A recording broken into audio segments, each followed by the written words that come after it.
Olá, futuro contador! Estamos disponibilizando para você uma aula gratuita de normas de contabilidade, moeda funcional e conversão de demonstrações contábeis, do nosso curso online Intensivão CFC 2019. Se quiser conhecer um pouco mais sobre o curso, visite nosso site, o link está na descrição do vídeo. Bons estudos e até mais!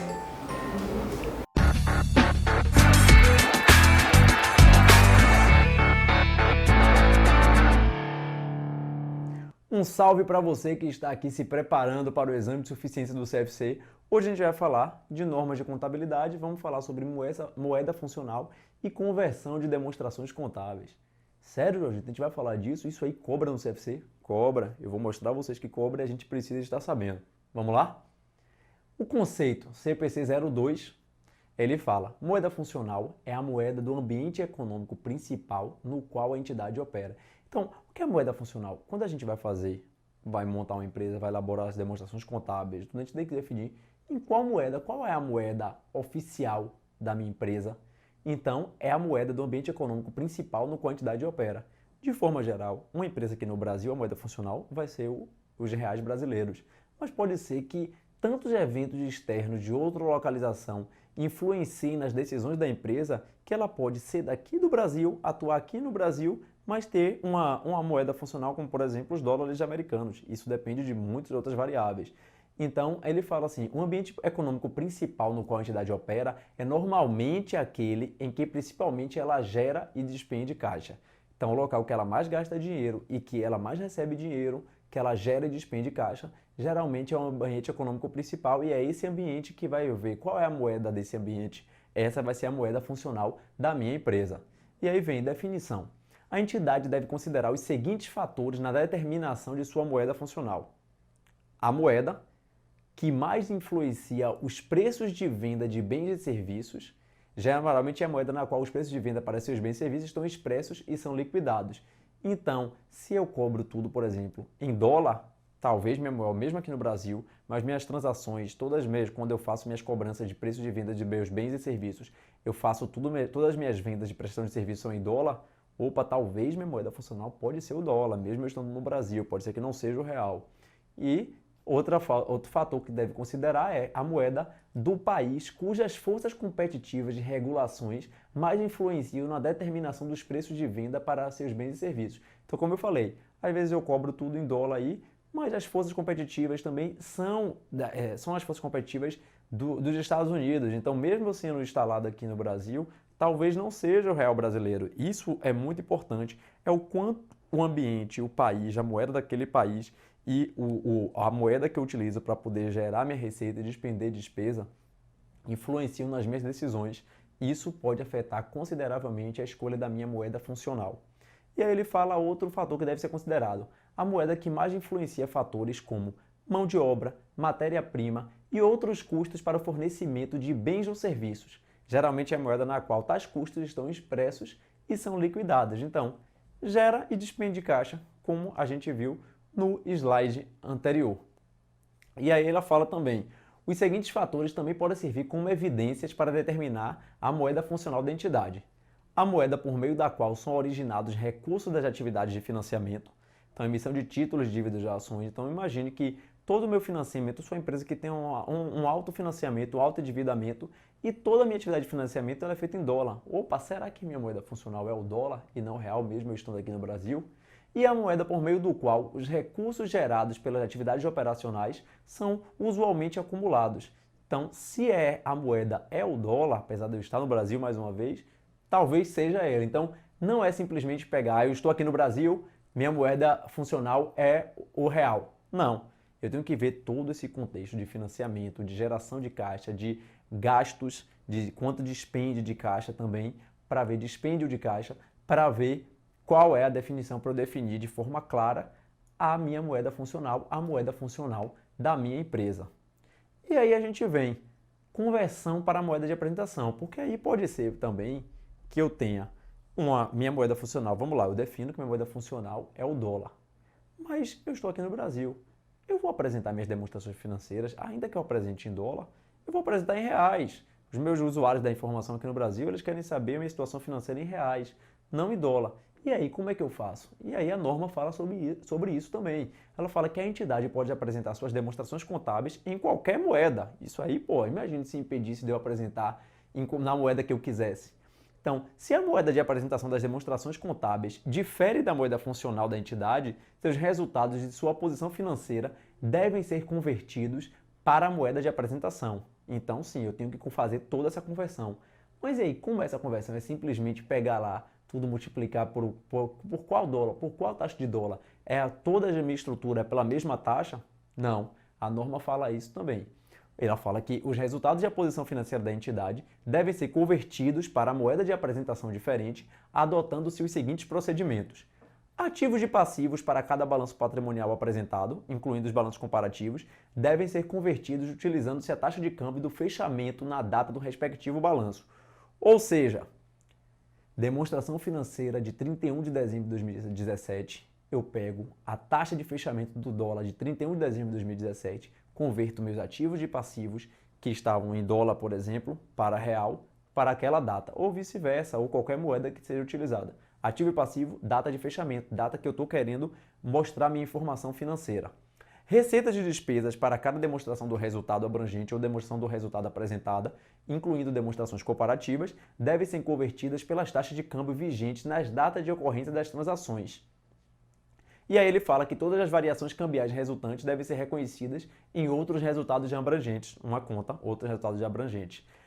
Agora, veja, o que ele fala na letra B ali. Devem ser convertidas receita e despesa convertidas pelas taxas de câmbio vigentes nas datas de ocorrência das transações. Então, fiz uma venda, mesmo apresentando 31 de dezembro de 2017, fiz uma venda em 5 de fevereiro de 2017, lá no início do ano, converto pela taxa de câmbio de 5 de fevereiro de 2017. Sério, Jorgito? Eu vou ter que fazer isso? Vai ter que fazer isso. Nem sempre as empresas elas têm tecnologia, sistemas para poder fazer essa conversão pelo dólar. Imagine que a taxa de dólar, às vezes, ela varia de minuto a minuto. Então, eu não tenho essa conversão tão rápida, tão eficaz, não tenho um mecanismo para fazer. Nem toda empresa tem recursos para poder ter um mecanismo desse. Isso é impeditivo? Não, a norma ela dá uma ajudinha nessa conversão. Então ela traz aqui, por razões práticas, uma taxa que se aproxime das taxas de câmbio vigentes nas datas das transações, por exemplo, a taxa média para o período pode ser normalmente utilizada para converter itens de receita e despesa. Entretanto, se as taxas de câmbio flutuarem significativamente, o uso da taxa de câmbio média para o período é inapropriado, se a taxa flutuar muito. Mas, por exemplo, o que é que ele está dizendo? Pego 31 de dezembro de 2017, eu pego minhas vendas de janeiro de 2017, pego a minha taxa média da moeda, então dólar para real, minha taxa média do dólar, pego todos os dias que teve cotação de dólar em janeiro, faço minha taxa média desse período, converto todas as minhas receitas ali por essa taxa média. Deixo lá, depois pego fevereiro, taxa média de fevereiro, receitas de fevereiro e despesas também. Então, para facilitar, para que não seja de cada transação, de cada dia, ele deixa você fazer a do mês pela taxa média. Não dá para fazer do ano, que aí do ano é a mesma coisa que pegar a taxa de 31 de dezembro, não é isso. Ou então de pegar a taxa média do ano, mas tem as variações, a sazonalidade de receitas e despesas por cada mês. Então, o que a norma mais permite é isso aí, por razão prática. Não porque é o mais correto, mas para poder facilitar também, porque senão viraria um caos. Imagine aí como não deveria ser. E aí eu trouxe aqui duas questõezinhas para a gente praticar, ver tanto de definição de moeda funcional quanto de conversão, para a gente ver como é que fica. Vamos lá. A definição de moeda funcional é detalhada no pronunciamento técnico CPC 02, que a gente viu, tratou sobre ele agora. A entidade deve considerar os seguintes fatores na determinação da sua moeda funcional, exceto o ambiente econômico principal na qual a entidade opera. Isso aí a gente viu, ele está pedindo exceto, então ele está pedindo o que não precisa considerar. O ambiente econômico precisa, a gente viu. Se é a que mais influencia os custos para o fornecimento de produtos ou serviços, a gente viu isso também, que isso é importante na definição da moeda funcional. Letra C, que esta determinação pode ser livremente alterada pela administração da sociedade. A gente já viu que a gente nem tratou sobre isso, mas diante de todos os critérios que fazem com que exista até uma norma só para tratar da definição de moeda funcional, o que é que você tem que olhar para definir, já fica claro que não pode ser livremente alterada pela administração da sociedade. Porque imagine, se hoje a moeda que está mais valorizada é a moeda X, a minha moeda funcional desse ano é essa. A do ano que vem, eita, a moeda está perdendo valor aqui, vai mudar. Não pode, não é assim, as coisas não funcionam desse jeito. Então, a gente já viu que a letra C está incorreta, é a resposta que a gente deve marcar, mas vamos ver a letra D. C é aquela por meio do qual são originados recursos das atividades de financiamento da sociedade. A gente viu isso também, que se é a moeda funcional pode ser aquela onde os recursos de financiamento são advindos, de onde eu capto meus investimentos, meus financiamentos.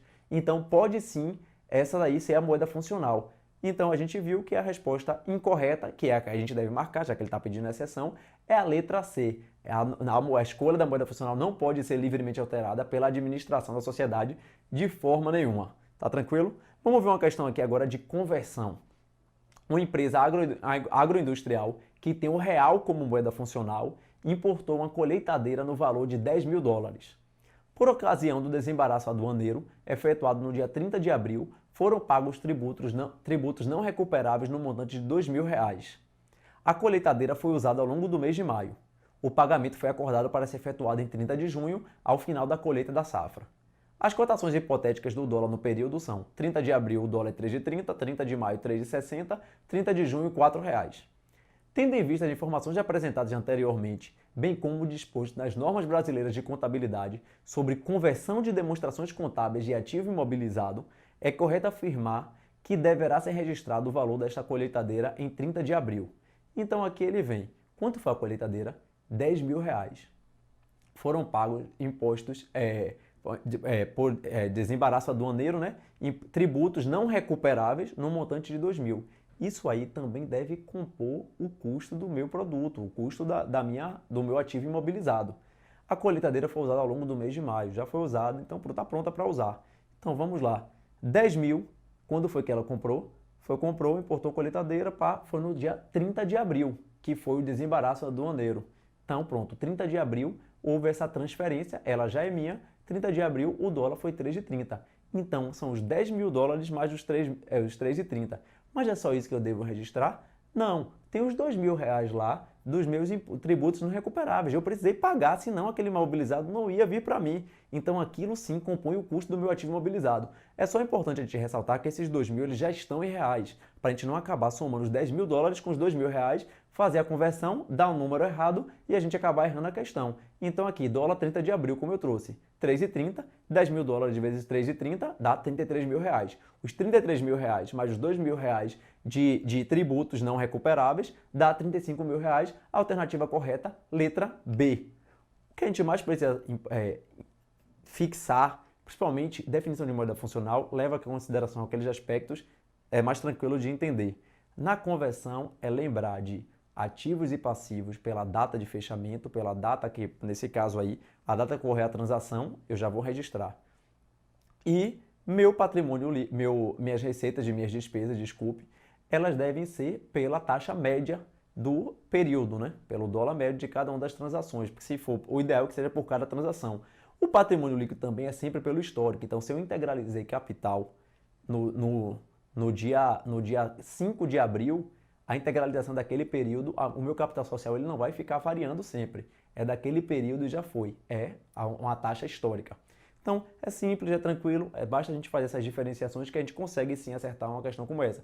E eu acho que o mais importante dessa questão é, além da gente saber por que taxa a gente vai converter, é se ligar que os tributos não recuperáveis, eles compõem o custo do meu ativo imobilizado e mais que isso, eles já estão em reais, eu não preciso converter. Porque se eu converto, eu erro feio, erro rude e posso perder uma questão que estava lá entregue para a gente. Tranquilo? Continue nos acompanhando, que esse é o seu preparatório para o exame de suficiência do CFC. Valeu!